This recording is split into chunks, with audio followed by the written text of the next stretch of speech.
Musika ang kanyang naging instrumento para makatulong sa mga kabataan at ang himig nito ang naging gabay nila para tumulong sa komunidad. Saludo kami sa iyo, Ferdinand Medina.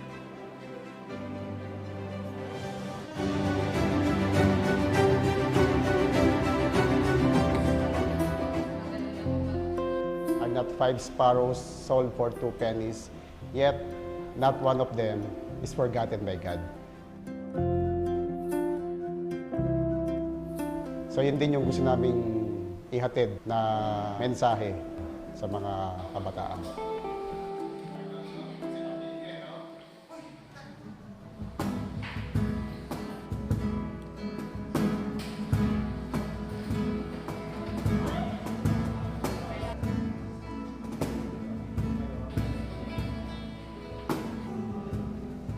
It's time to fly away through the crimson sky.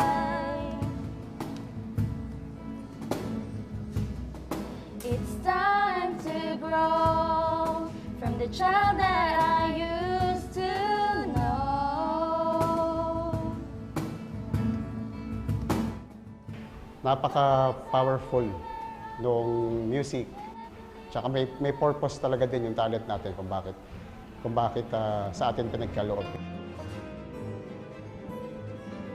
Nakarelate ako sa mga taong may hirap. So, yun talaga yung nilook forward ko talaga.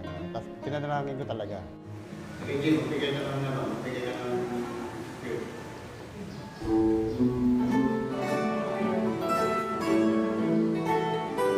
Yung music part na siya din sa buhay ko, and yun, gusto ko din na mas mabahagi din sa iba pa.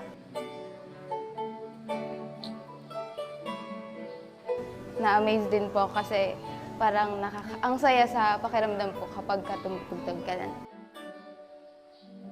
Ako, nag-gather ako ng mga volunteers dito para makakatulong ko dun sa malaking pangarap na yon.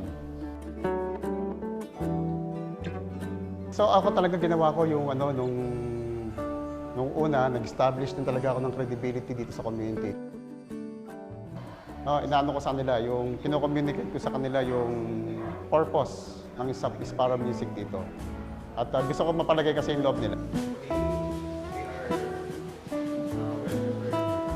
Isa po sa parang mission nila, matuto ang bata ng music at makakilala sa Panginoon.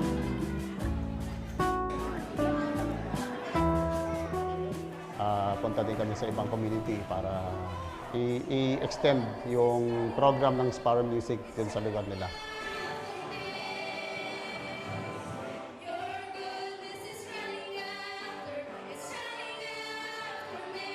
Wala kaming ibang intention dito sa community na to, kundi tulungan sila.